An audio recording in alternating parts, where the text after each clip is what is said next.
Welcome to the People Teaching People podcast.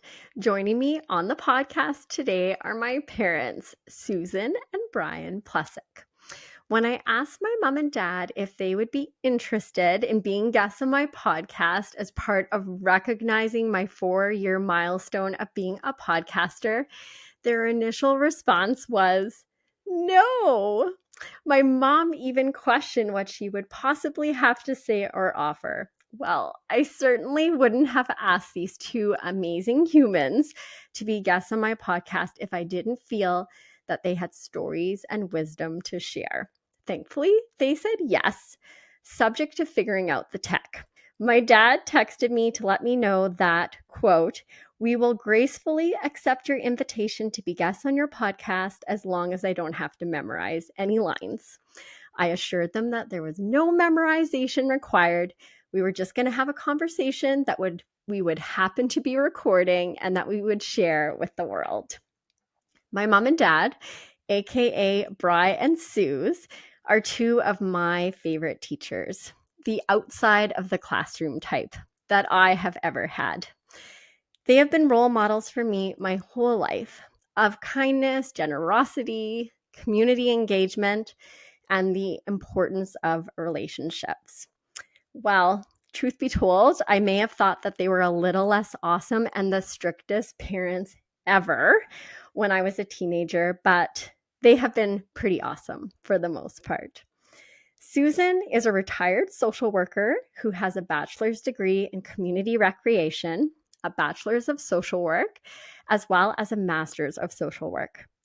Her main area of work was in the area of domestic violence and included a variety of roles, including outreach in the community, supervisor of an adult counseling program, and then as manager of housing for the YWCA. After retiring in 2008 from the YWCA, Susan did consultation work for the Alberta Council of Women's Shelters for 12 years. She enjoys volunteering with the Outreach Committee of Woodcliff United Church, as well as volunteering with Ujamaa Grandmas, one of over 240 groups across Canada, raising funds for the Stephen Lewis Foundation. This foundation provides funding for programs providing support to individuals impacted by HIV and AIDS. My mom, Susan, enjoys spending time with her 3 adult children and their families. It brings great joy to be a part of their lives, attending school concerts, sporting events, and enjoying family time at the cabin in Scotch Creek. Brian Plesuk, my dad, was born and educated in Edmonton, Alberta. His academic background includes a bachelor's degree in community recreation and a master's degree in community development, both from the University of Alberta. He worked in the areas of stakeholder consultation and community and Indigenous relations with and in communities across Canada, the United States, and Indonesia. During his 10-year career in government, he edited one of the earliest publications in the field, Public Involvement in Cold Lake. Ironically, that publication was dedicated to the host of this very podcast. After over 25 years in the oil and gas industry and a short stint in consulting, Brian found his true calling, retirement.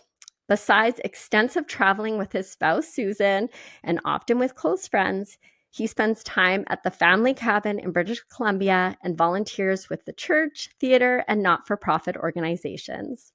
However, Brian finds the most joy in watching his 3 offspring and their families grow and experience the peaks and valleys of life. Thank you so much for joining me, Brian and Suze, aka Mom and Dad. You're very welcome, Tiana. Now, I wanted to start off talking about, well, I don't want to start off talking about how you're retired, because you are, but we're going to dive into that more later. So I want to look back a little bit. And the two of you both had very interesting and busy careers prior to retiring, although retirement is busy in itself. Correct me if I'm wrong, but you met one another when you were both students in the Bachelor's of Recreation Administration program at the University of Alberta in Edmonton, right? Not quite. I'm a lot older than your mother. So I had already graduated and she was still a student. Okay. But both went through the same program. Right. Right.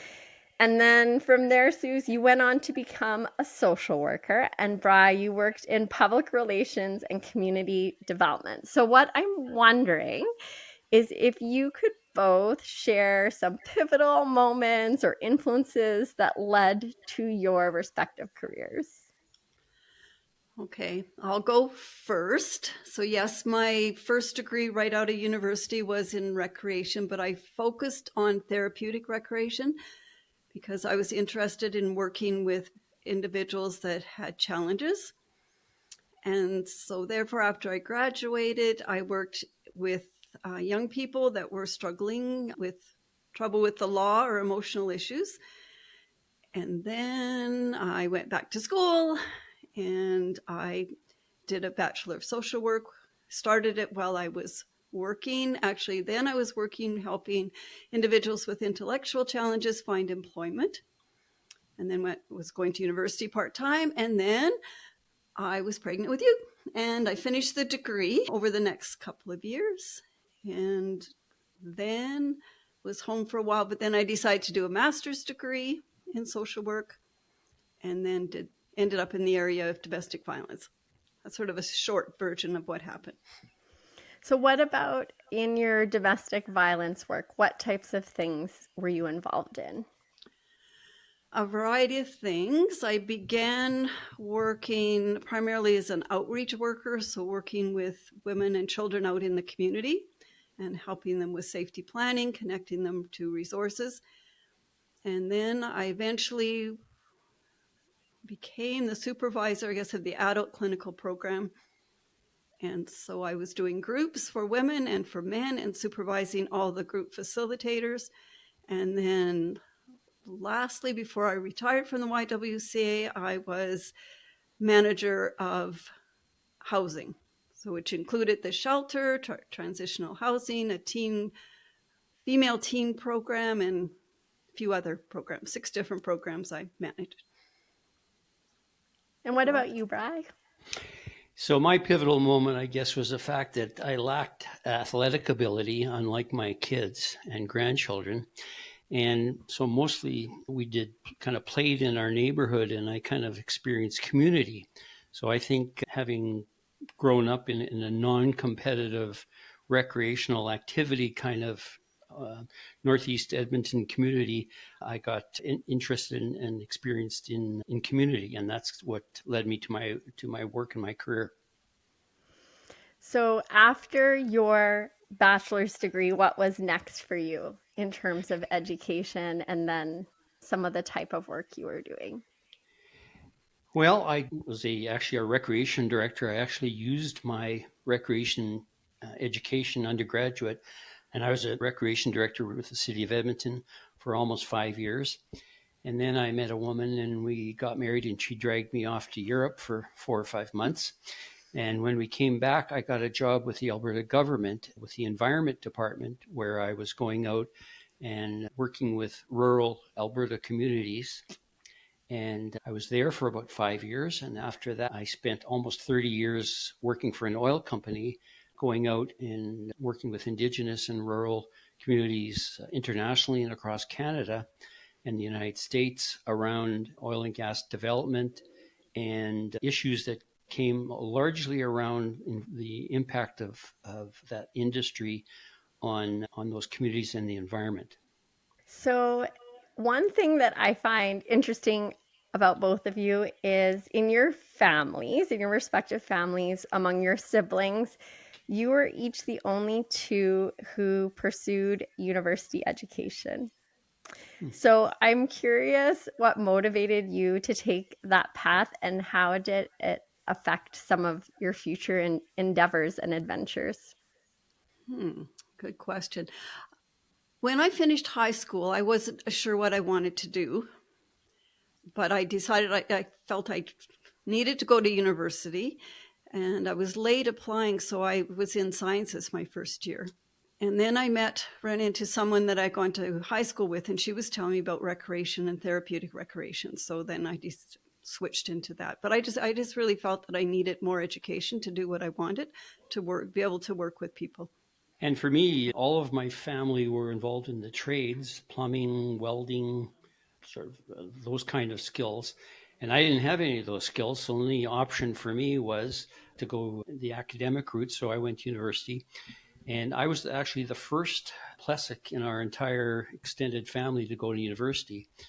And I thought, maybe if I do that, someone will give me a whole lot of money because they're so proud of me. But I didn't get any money.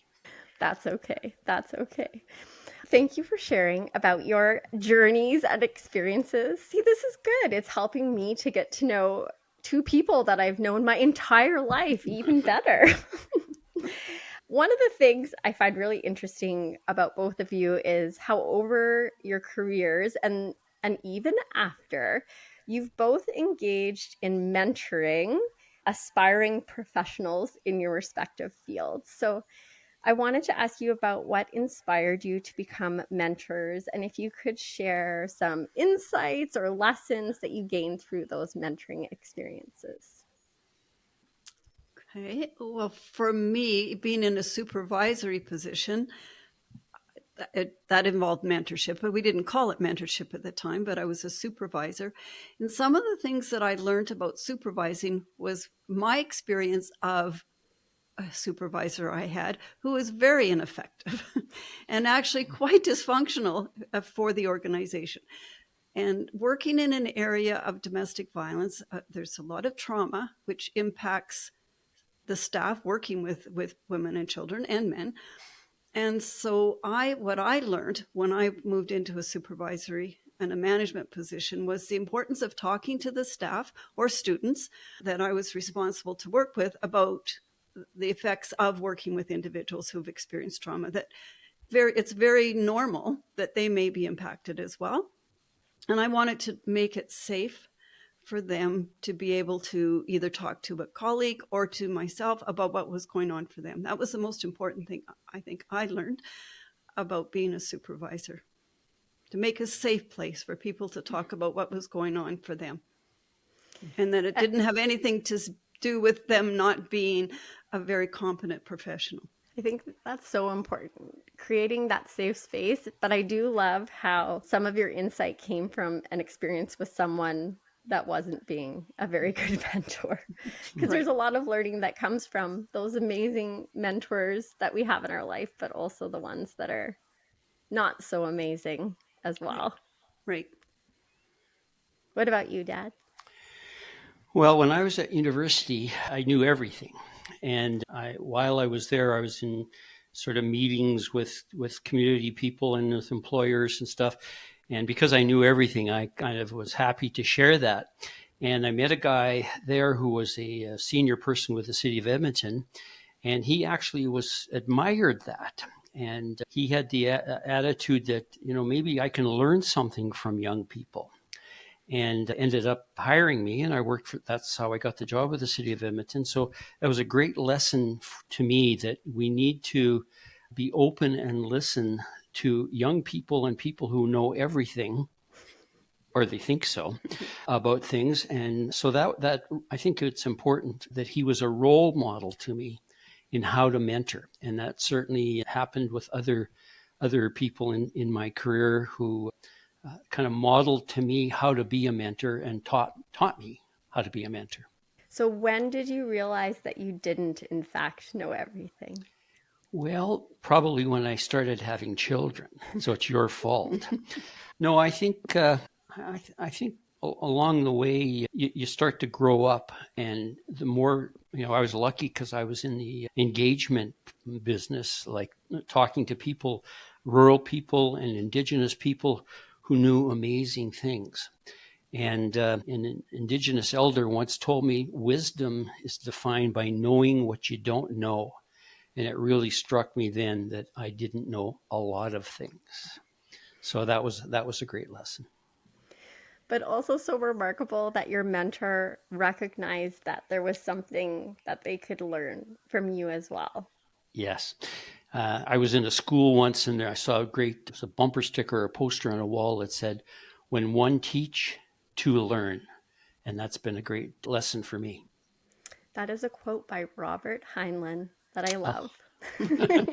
One of my favorites. Yeah, because I think there's also an organizational psychologist, Adam Grant, that I talk about, and he has a quote, and it's the idea is along the notion that what if we sort of thought that we could learn something from everyone that we meet? And just having that curiosity. And I definitely know that I don't know everything. Our children have definitely helped with that. But I learn something new every day. And I think in a mentorship role, when I was working with student teachers, there was a lot of learning that happened. And I got many great ideas from them, just watching them and listening to them, but also by the great questions that they asked.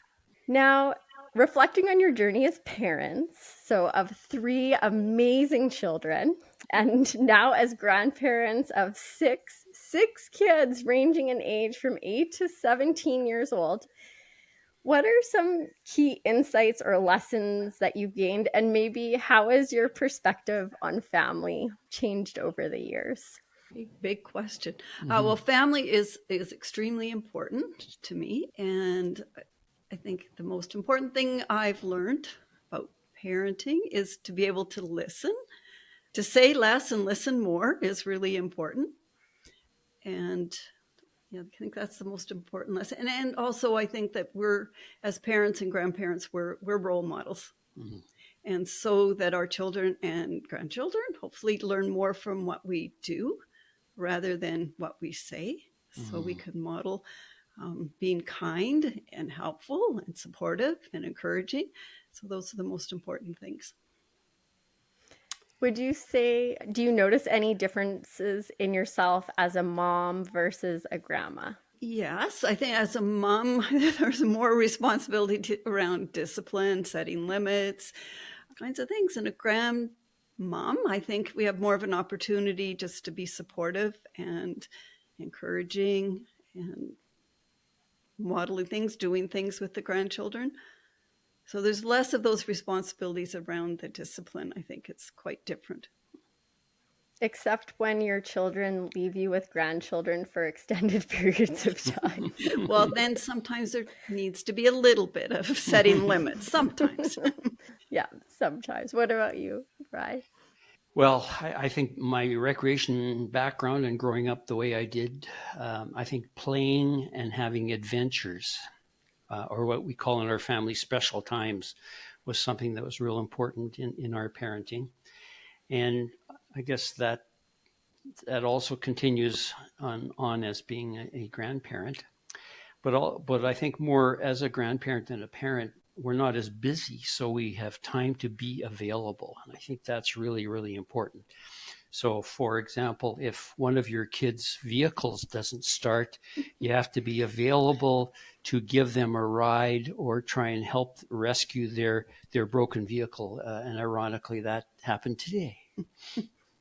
And I know that because I was at a physio appointment with one of your other children, and he received a call from his wife about the situation.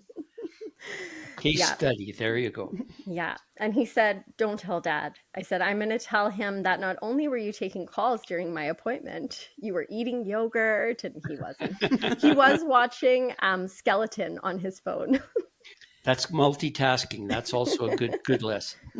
All good lessons. All good lessons. Now, this is a big question. So, as parents, what are the core values or life lessons you aim to instill in your 3 children? So, Tice, Dev, and I. And how do you feel those lessons have shaped the adults we've become? Or maybe they haven't. You can say that too. Okay. Wow. Well, then you can respond, okay, if it worked or not. Again, I think kindness, respect for others, being helpful, volunteering, trying your hardest, whatever you do, learning from your mistakes, importance of friendships and nurturing those friendships, I think those are the values that have been important for me and hopefully modeled for the three of you. What do you think, Dad? Well, I think in addition to what Susan has said, I think a couple of things. One is gratitude, to be grateful on a regular basis for the amazing gifts that we have been given from our parents and just the place that we live. And I guess also curiosity, what I like to call a sense of wonder. That we have, with those amazing opportunities that we've been given, there's still lots to learn.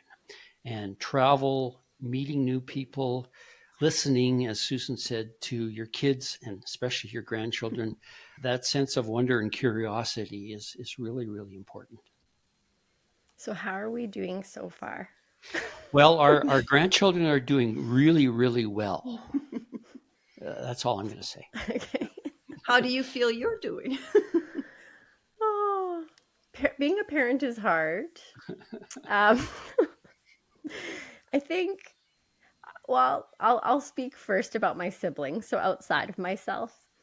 But I have to say, you hear sometimes that people don't have very good relationships with their siblings as adults. And I would say that we do have a good relationship. And when I look at both Tice and Jav and what they're doing and how they live their lives, I think they're pretty awesome. And I can honestly tell other people how awesome they are. And I see the things that they're doing in the world are making a difference for other people. And the way that they approach their lives is with lots of curiosity and kindness and respect for others, and really trying to do their part to do good. So I can say as their older sister that they're doing an awesome job. It's harder to look at yourself and think about those things, I think, because I think it's easy to notice or think about the times that maybe things don't go as you've intended them to, but overall, I would say I try my best to be a good person. Definitely always learning, because I change my career about every 2 to 5 years. So definitely maintaining that curiosity and volunteering and sort of giving back, mainly in the sense of school and hockey at the moment, but definitely like to try and do good in whatever way I can with the time that I have. It's still a little crazy. Right. Yeah. We almost have 3 teenagers and then soon 1 adult, which is terrifying. Now, I know you both said that you have more time. However, I would say you both lead very busy and active lives in retirement. You've got a lot on the go with traveling and exercising and socializing and volunteering. So, when you think about that transition from work life to retirement, what would be some of the challenges and joys that you've experienced during this phase of life? Well, I retired a few times, but You have. I have 15 years ago when I retired from the YWCA was just when your second son was born. So I had time to help you during that time. And so that's, I guess, one of the things that has helped is to be able to be more available for family. But for me too, one of the challenges initially was just figuring out where I did want to spend my time, because there's only so much time you can exercise or socialize.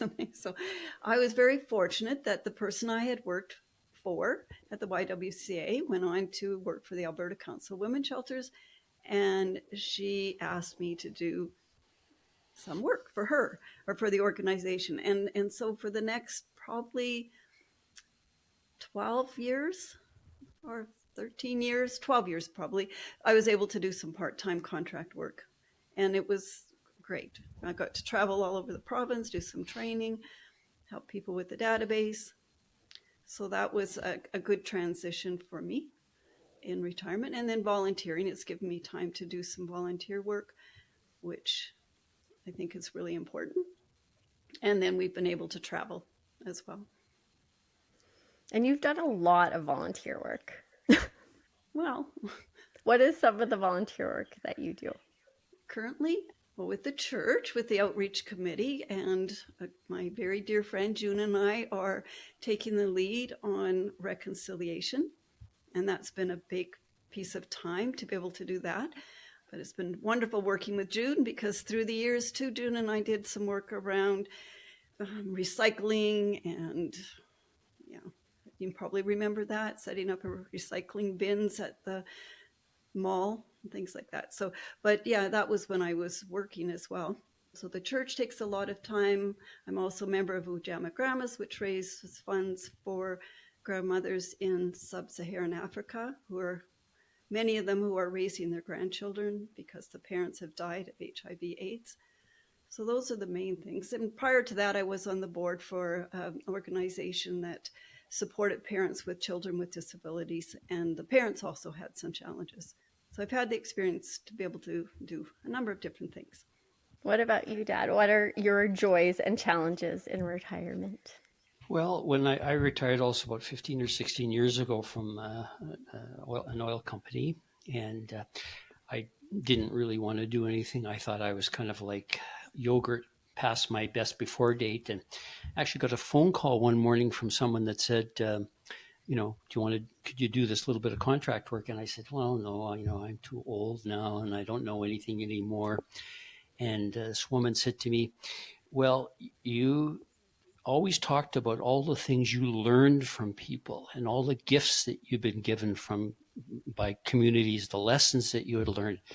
So what I'm hearing is that you want to just keep those for yourself.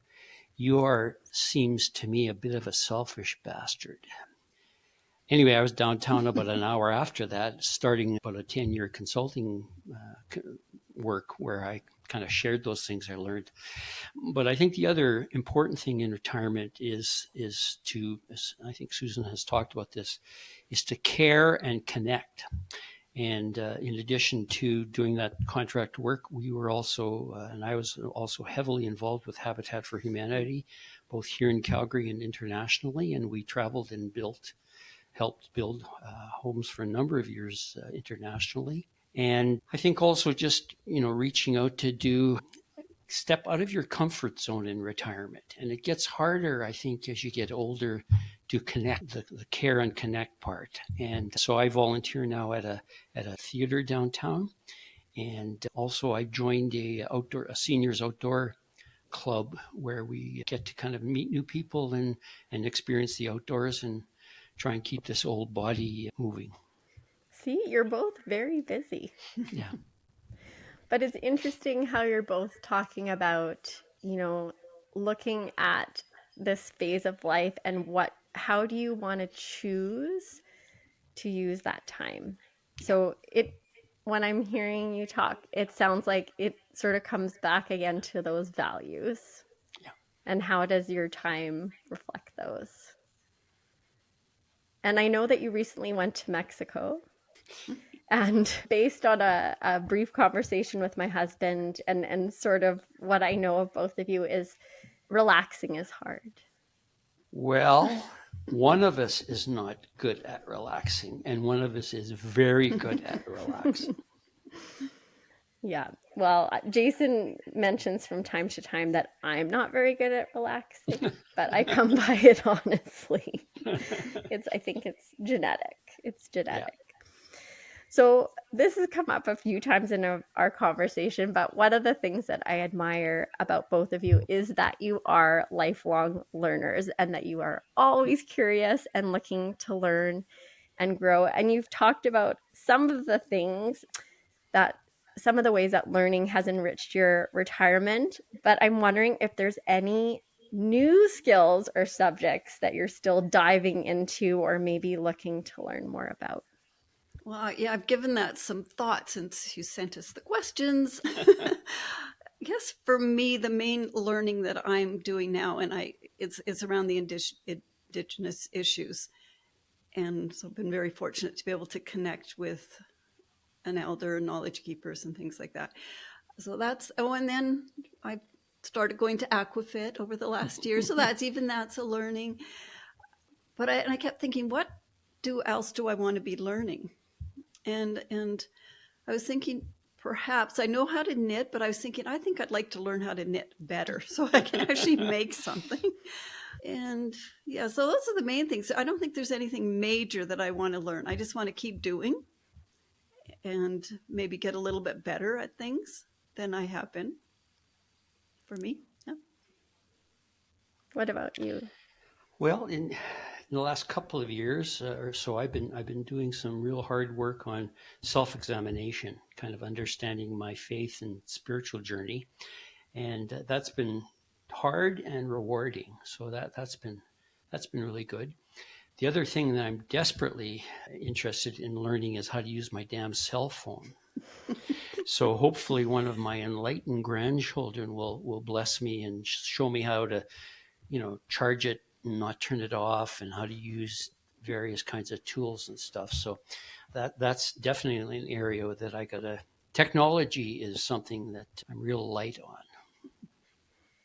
Should we talk about that? No.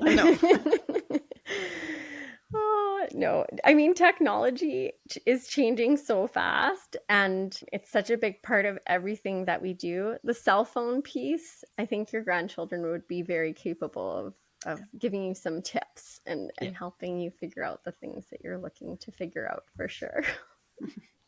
But if you don't charge your phone or you don't turn it on, it makes it tricky. Oh, thank you for that lesson.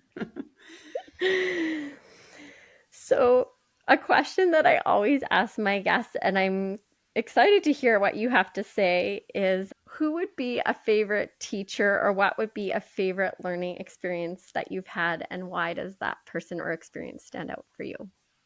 Okay. Well, I wasn't able to think, I couldn't identify a teacher really that had the biggest impact. Maybe it's too far back. First of all, I think my mom was a good teacher because she was kind and interested in people. So that would be one. And then I think I've been really, really fortunate to have through the years met incredible women, very strong women that I've learned from them, and they've been role models for me. Many of them, So I feel really fortunate about that. I was really fortunate to have an exceptional supervisor when I was at the YWCA, and took me to another level in terms of working with people and learning how to do trauma work. And so that was really a turning point for me to be able to learn that. It sounds like you've had lots of great teachers. And I would say Grandma was one of my favorite teachers too. Yeah. What about you, Brian? Well, when I was a undergraduate at university, I had a professor named George Kupfer, who taught sociology. And through my undergraduate work, and then my work and my graduate work, and then my work after my graduate work, we stayed connected. And he's in his late 80s now, and I've stayed connected with him for over 50 years.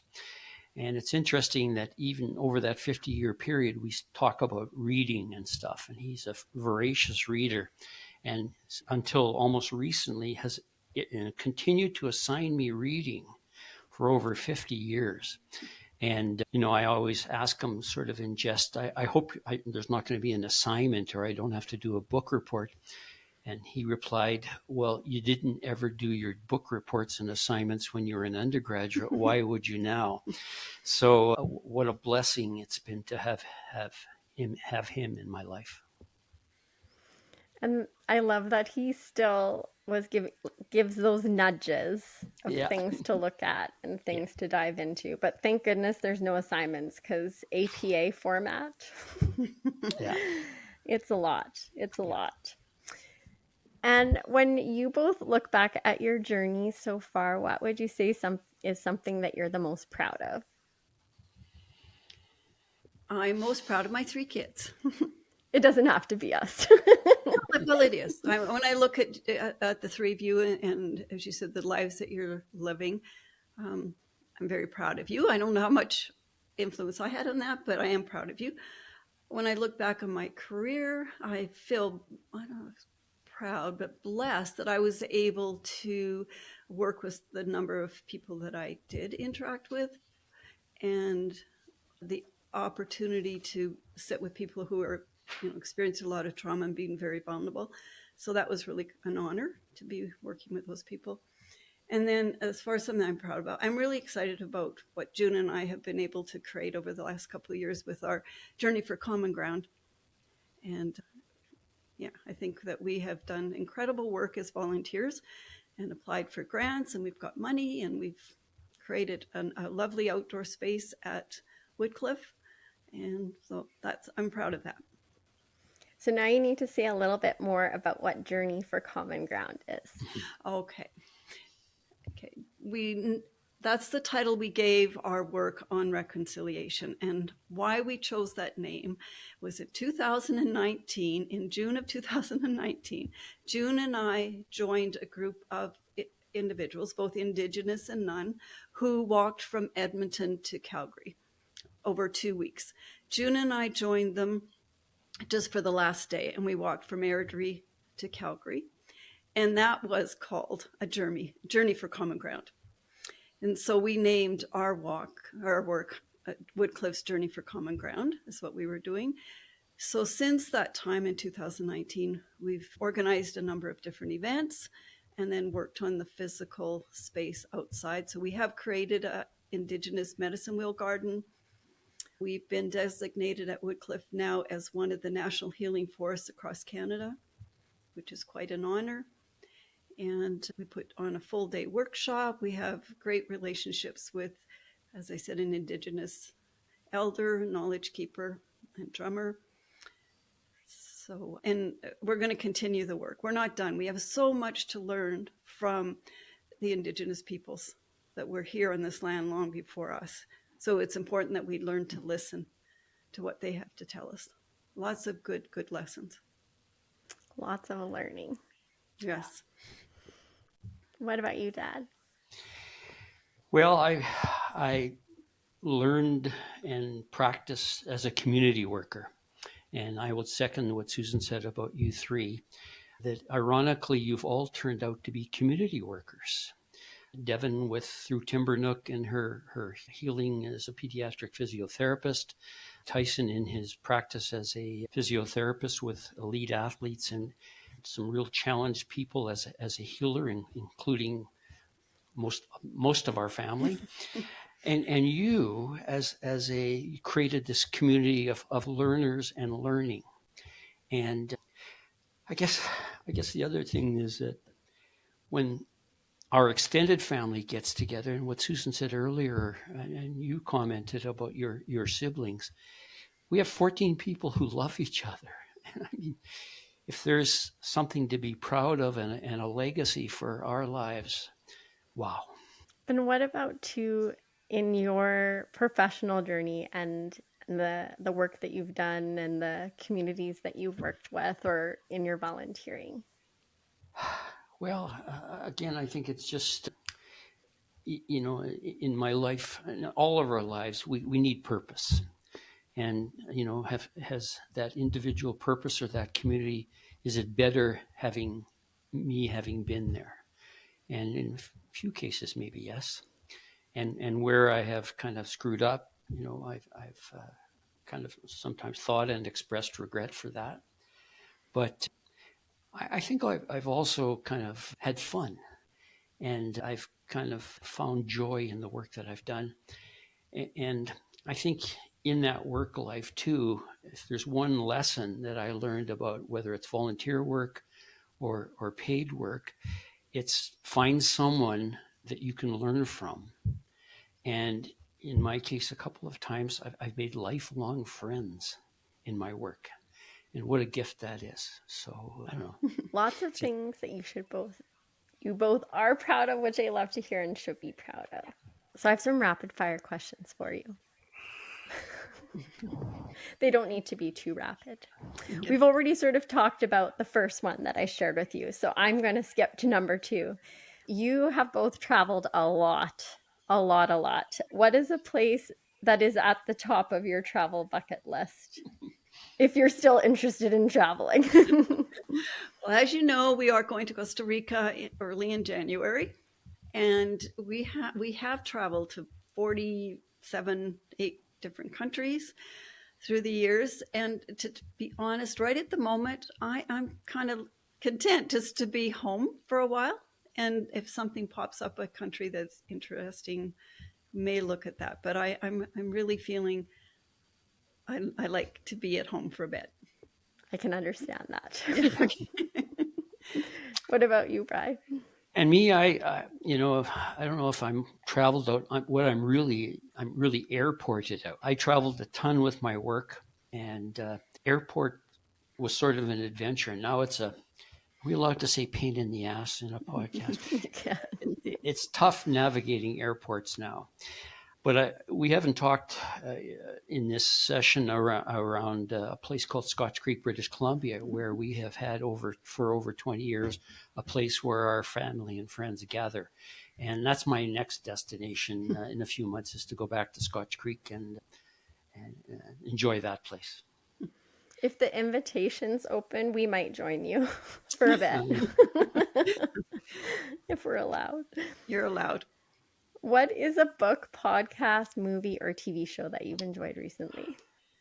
You don't have to say my podcast. Well, I don't listen to a lot of podcasts. Certainly, I've listened to your podcast. And then books, I was thinking, I love to read, but I just borrowed again from the library Michelle Obama's book, Into the Light. I think it's the title, something like that. But I just feel that she's got such a positive message that I think we need to hear now in this, what's going on in the world. And I just have so much respect for her.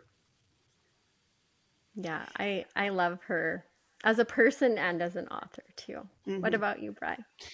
Well, I read a couple of years ago a book called Successful Aging, written by a guy named Daniel Levitin, who's a rock musician and a professor at McGill University. And it was great insight on how at this stage of our lives, and at any stage, including yours, we need to kind of work toward aging successfully. So that's a good read for me. Maybe one day I'll have to check that out. Every time I go to the doctor, there's always a now that you're in your 40s and when you turn 50, and yeah, every time. Yeah, eye doctor, regular doctor, all the doctors. If you could sit down and have a conversation with someone that you'd love to learn from, who would it be and why? Again, I struggle with that one. I was thinking of my mom, because it wasn't until after your grandma and granddad died that I started looking more into our family history. And grandma was sort of the keeper of so much. So I knew some things from her. But after they both passed away, I started doing a little bit more research, not into any great detail, but using ancestry.ca. And so I found some things. And I wish I would be able to sit down and talk to, especially my mom, but maybe my dad too, about some of these things, because there's some gaps there that I'd like to learn more, and I'd like to be able to then pass that on to you guys. And my choice would be Barack Obama, but on the condition that he bring Michelle with him and sit quietly and let me talk to her. Nice. Yeah. I know in both cases, I find Barack and Michelle so inspiring and interesting, their story and perspective. And then the family piece, I think, is so key to just to learn more about, like what kind of led us all to be where we are, who we are, how did we get here, what were all those pieces, the story of our family history, I think, is so important. So last big question. My belief is that education plays such an important and integral role in all facets of our lives. So how we work and live and play and explore. So do you have any final thoughts or words of wisdom that could empower or support people in their own teaching and learning journeys? Well, I guess always being open to experiences, and you can always learn from that. And I think everything you do, I think you mentioned that, you learn something, even if it's not a real positive experience or a job that you've had that was really hard. But each thing that we do, I think we learn something from that. So just to be open. And I think for me, what has happened with this journey for common ground is just being open, and amazing things happen. Because when we were on that walk, we met this wonderful woman named Sandra Suter, and she gave me her business card, and I tucked it away. And the business card was where, like, her professional, she did Indigenous relations. But then I was looking for an Indigenous performer, and I was Googling, and up came her name. I didn't know that she was an Indigenous performer. And so I contacted her. And a year ago, June, we were able to have a concert with her with 100 people. So I think just being open and to those sort of signs that maybe there's someone to connect with, and then you're able to learn from that person. And this will surprise you, and ironically, just because we've been married 48 years, I would second and repeat what Susan has said about being open. But I think also be open to people. And you never know what you're going to learn when you bump into someone, and whether it's an older person, a challenged person, a younger person, a street person. And you have a friend named Kiara who once you told me when she was working downtown on a regular basis, would go by a street person and give them a banana. And that has stuck with me forever, that there are, people out there that can teach us things and touch our lives, regardless of their age or social status or education. So I think to be, as Susan has said, to be open is really, really important. Well, I I'm think just you going to... both... Oh, no, go ahead. Just one other thing. It just made me think of one of the things that I would often share with students or staff that I worked with. You just never know what kind of impact you're going to have on someone's life. Yeah. If it's just a smile, that may change the direction of someone may take. So a smile or a few words that you might say to someone, and especially in the sheltering life work, the staff often would only see the women for a short period of time. But I always said, you never know what impact you're going to have on their lives. So we can always be teachers or mentors with a smile or a kind word. Yeah, it doesn't need to take a lot. And I wanted to acknowledge how, like, your openness, so you both modeling that, definitely has had an impact on me. And I one of the things that I think is really important when I sort of head out into the world is, like, people want to feel seen, heard, and understood. And as you said, you just never know. People have the most interesting stories. And as just even a simple example, I was buying some gift cards for teachers the other day, and I asked the cashier what he was hoping to get for Christmas this year. And his answer was that he really hopes he'll be able to see his mom. Oh. So he's a student here in Calgary, and his mom is in Ontario. And he didn't know if he'd be able to see her over the holidays. So yeah, you just never know by just taking a moment to ask a question or be curious, or get to know the people who are around you, even if it's in a small way. Well, Brian and Suze, thank you very much for saying yes to being guests on my podcast, and for sharing your time and your story and all your words of wisdom today. It was lovely to have you join me, and it was great to connect with you. And I got to learn from you and even more about you than I knew before. It's about time. Hey, thank you.